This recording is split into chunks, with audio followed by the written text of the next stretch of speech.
AJ Lee is back in the WWE after 3,000 plus days. 10 years later, AJ Lee has returned, and wow, it is not just for one time only. Hello everybody, my name is Sancho West, and welcome to Sancho West Wrestling, where we talk about all things wrestling, and today is going to be a special episode. We're going to break down AJ Lee's return and the future for AJ Lee in the WWE. If you want more of these videos, consider subscribing. I appreciate your time. Let's go ahead and recap what happened on SmackDown, the last SmackDown for John Cena, the last SmackDown for John Cena in Chicago, and boy, what a perfect recipe for something magical, as Triple H tweeted out right before Friday night. And magic was definitely made on Friday night. It brought me back to the old school days of the WWE Attitude Era, where SmackDown was basically in its prime, that anything could happen and the stars were out. And hey, we had Seth Rollins and Becky Lynch and CM Punk setting up the table for a huge pop for AJ Lee. Now, my only thing to quickly criticize is that I wish this kind of had more length and time to build, right? It's kind of like we had a microwave type moment when ESPN came to play, and ESPN dropped the gauntlet down early that ESPN will have a PLE months in advance from their contract start date, getting rid of Peacock immediately. Now they took Crown Jewel, they took Survivor Series, and they announced Wrestlepalooza. And we were wondering, wow, the big stars will be out for the first venture of the ESPN era into the PLE time. And we're like, okay, cool. We got Brock Lesnar, we're gonna have CM Punk, we're gonna have Cody Rhodes, we're gonna have the best of the best, the best of the wares of the WWE on display. But hey, the WWE always has an ace up its sleeves, and they brought back AJ Lee, an unexpected return. And it's like one of these moments is like, how can they do this? It seems like though it never would happen. But once the CM Punk domino fell, all bets were off. And considering that the Triple H era is an era where you could kind of trust Triple H in the WWE and TKO, things could certainly happen. So going back to that SmackDown, out comes AJ Lee, destroys Becky Lynch with a crazy spear, and then you have this great moment where CM Punk looks at AJ Lee with reverence as she's embracing her pomp, walking down or skipping down to the ring, going down to the ramp and things of that sort.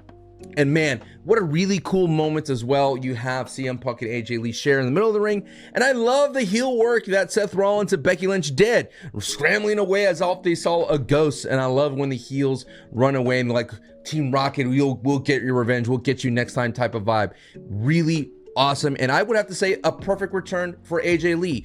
Us fans, we were definitely clamoring for like a return at the Royal Rumble. Almost every time it feels like we were waiting at 30, and then we got Nikki Bella, but we're like, oh, light it up please on Royal Rumble. Didn't get it there, and people were hoping for a return at Evolution 2.0. But as you can see, the way the WWE, I don't know if it was planned out or they stumbled upon it, but it worked out. You had SmackDown in Chicago, and this is where secretly I do believe the brand split shouldn't really matter, because you get these moments like this where you can take advantage of the perfect recipe.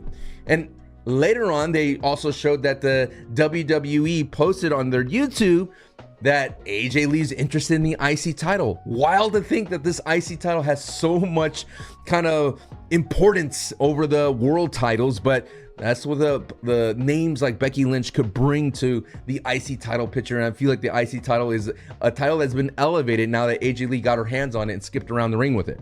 But another post that the WWE revealed that Triple H kind of showed the moments before AJ Lee's return. You're in a secret back room, and AJ Lee's wearing a black hoodie, and she's there, and like as if they snuck her in. And basically Triple H says, hey, you ready to do this? You ready to sign up? And AJ Lee makes a joke like, I'm going to go out wearing this. And literally AJ Lee signs a contract right there. And Triple H extends his hand and says, thank you for trusting us. So, hey, at that moment, AJ Lee's on board. We got another high value commodity in the wrestling business joining the WWE women's roster. And the thing that I hold on to is the line of thank you for trusting us. Because you have to think, where did AJ Lee come from? In the Vince McMahon era, in the Divas era, where women were valets and managers, things of that sort. The women's matches were 2 minutes. In an interview, Michelle McCool literally said that they were kind of lambasted for throwing better punches than the men. They had 2-minute matches. They were told to go back out there so they could not have better matches than the men. Women had a hard time in that era. I mean, you could even look in the Attitude Era and see that that wasn't even a bad time, with all those variety of gimmick matches that were just not fun for the ladies. And now you have AJ Lee, who was part of that, right? Who kind of was a shining star in those mud and things of that sort. She was also involved in multiple love angles, things like that. So she has been through the ringer in the Divas era. She even dropped her belt within a few minutes when Paige showed up on the scene. And there was a couple of things that you just felt like AJ Lee was ahead of her time. She felt like she didn't belong in that era, right? She stood out because she was different. She had great ring psychology. She was great on the microphone. She took advantage of every single detail that she had so she could maximize the time that she was given in the ring. She's definitely more in line with this generation. Of course, a lot of the superstars of today kind of look for like inspiration, or they started off their career because of AJ Lee. Like think of Roxanne Perez, things of that sort, the Cora Jades and all those kinds of things, right? They loved AJ Lee because she was different. She wasn't the diva out there. She was the Black Widow out there. And that was so exciting to see, that if AJ Lee could be such a bright light in that era, ahead of her time, imagine what the WWE can do with AJ Lee in the correct timeline, in the correct environment. Someone that will be given more match time, someone that could actually utilize more time on the microphone, really flesh out the character of the Black Widow so we can get that hidden hints of ring psychology. If this was the first time watching AJ Lee in the ring, you saw her skip around the ring, take her time. She has her multiple moments. She has the little details, the licking of the hand. All those kinds of things create this character of Black Widow that it is, I want to say, detached, right? It's a little bit of one step removed, and that it kind of feels like a little spooky, and I kind of like it. And it's a weird relationship between CM Punk and AJ Lee that works very well. I mean, both of them are cult of personalities, it feels like at some point. But I'm very, very excited to see what the WWE can do. Look at the match potentials that they have. Look at the angles that they can have. Rhea Ripley, Io Sky, Bianca Belair, Tiffany Stratton, Roxanne Perez, Raquel Rodriguez. The women's roster is so stacked, and you think about it, that is just the main roster. You can even look down to NXT, considering that CM Punk has ventured down to NXT. You would want AJ Lee down there with NXT to help out with that talent. So the WWE women's division continues to get stacked, and I'm just hoping that the WWE gives them more time, gives them more matches at PLEs. They literally only had one match at Clash, but if you add an AJ Lee, and now you're gonna probably, I doubt you'll get the main event at Wrestlepalooza. I mean, Wrestlepalooza is definitely gonna be a John Cena, a Brock Lesnar type of thing, which was already announced. But regardless, AJ Lee, Becky Lynch being the fallout after Wrestlepalooza, after the tag match. I know a lot of people want winner take all type of stipulation where you have the heavyweight title from Seth Rollins and the intercontinental title from Becky Lynch being on the line against CM Punk, against the AJ Lee. But I think those stakes are way too hot just off the onset.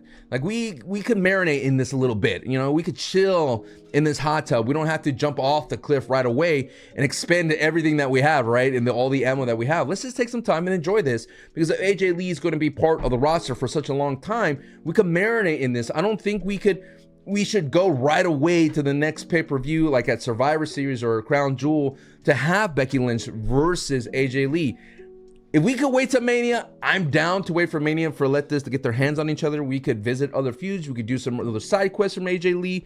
But I do believe eventually it would be AJ Lee dethroning Becky Lynch, and talk about prestige for the IC title. And we're not even talk about Bayley. Bayley, who's a heel lurking around. And of course, Naomi, who will return in about a year or so after she has her child. So, dog, things are looking up, and if anything, they could recapture the magic not only that they had with the John Cena beginning with Sami Zayn and all that, and John Cena having limited appearances, and then you have AJ Lee returning, someone from 10 years, and then you have as well AJ Styles, which we'll make another video about. AJ Styles saying that his time is ticking. He did a hourglass with a logo going into the other side. So I think we're cooking on all cylinders here, and the build to Wrestlepalooza is going to be wild, and we are going to cover all the stories and deep dive into the things that you may be missing in the WWE and all this fun here on Sancho West Wrestling. Thank you so much for watching this video. If you enjoyed it, chuck a like, leave a comment, let me know who you think AJ Lee should feud with after Becky Lynch, and what matches are you excited for the most. Thank you so much for watching. Have a great day. Peace.